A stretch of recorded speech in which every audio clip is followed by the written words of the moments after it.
ఇంకొక చాలా ముఖ్యమైన కార్యక్రమం మీ అందరికీ తెలుసు, రాష్ట్రంలో హౌసింగ్ శాఖ పనితీరు ఏ విధంగా కేవలం పత్రికా ప్రకటనలకే సరిపోయింది తప్ప నిజంగా పేదవాడికి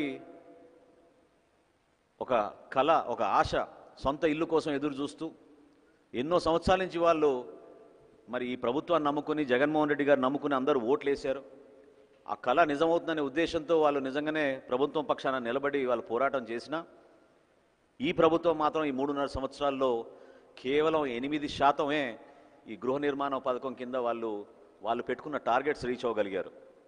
జగనన్న కాలనీలు గ్రామాల్లో, రూరల్ ప్రాంతాల్లో, అదేవిధంగా అర్బన్ ప్రాంతాల్లో ఉన్న టిడ్కో ఇల్లు విపరీతంగా పాపం సామాన్యులు ఎవరైతే లబ్ధిదారులుగా వాళ్ళని ఎంపిక చేశారో వాళ్ళు కట్టుకోలేని పరిస్థితి. ప్రభుత్వం అక్కడ కనీసం ఇన్ఫ్రాస్ట్రక్చర్ కూడా ప్రొవైడ్ చేయలేదు. రోడ్లు కానివ్వండి, అక్కడ గ్రౌండ్ లెవెలింగ్ కానివ్వండి, కాంట్రాక్టర్లు అందరూ కూడా గతంలో ఒప్పుకున్న రేట్లకి విరుద్ధంగా మేము ఈ పనులు చేసుకోలేకపోతున్నాం, ఎన్హాన్స్ చేయమని, రోడ్ల పరిస్థితి బాగాలేదు కాబట్టి మెటీరియల్ తోడడానికి మాకు ఇబ్బంది అవుతుందని వాళ్ళు మన ముఖ్యమంత్రి గారి సమీక్షా సమావేశంలో కూడా ప్రాధేయపడినా కూడా ప్రభుత్వం నుంచి అక్కడ కదలిక లేదు. కేంద్ర ప్రభుత్వం ఇచ్చిన 4,500 కోట్ల రూపాయలు గ్రాంట్ కింద ఈ పథకానికి రావాల్సిన నిధుల్లోంచి 1,540 కోట్లు ఈ రాష్ట్ర ప్రభుత్వం దారి మళ్లించింది ఇతర పథకాల్లోకి. ఇంత అన్యాయం జరుగుతున్నప్పుడు ఒక నిర్ణయం ఈరోజు తీసుకున్నాం.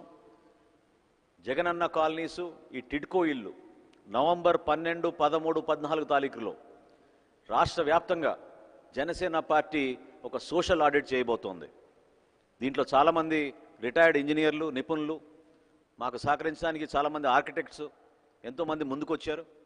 ఇది ప్రతి జగనన్న కాలనీ, ప్రతి టిడ్కో గృహ నిర్మాణ పథకం దగ్గరికి వెళ్ళి అక్కడ వాస్తవాలు ఏంటి, ఎంతవరకు పురోగతి జరిగింది, ఎందుకు వీళ్ళు కట్టలేకపోతున్నారు, అదేవిధంగా అక్కడ ఉన్న లబ్ధిదారులతోటి మా వాళ్ళంతా కూడా చర్చించుకుని ఒక చక్కటి నివేదిక 175 నియోజకవర్గాల నుంచి కూడా ఆ నివేదికలు తెప్పించుకుని మా పార్టీ అధ్యక్షులు పవన్ కళ్యాణ్ గారికి ఒక వారం లోపు, అంటే నవంబర్ 20 తారీఖు కల్లా ఆయనకి సమర్పించేటట్టు ఒక రాష్ట్ర వ్యాప్తంగా మేము ఒక కార్యక్రమం చేయబోతున్నాం.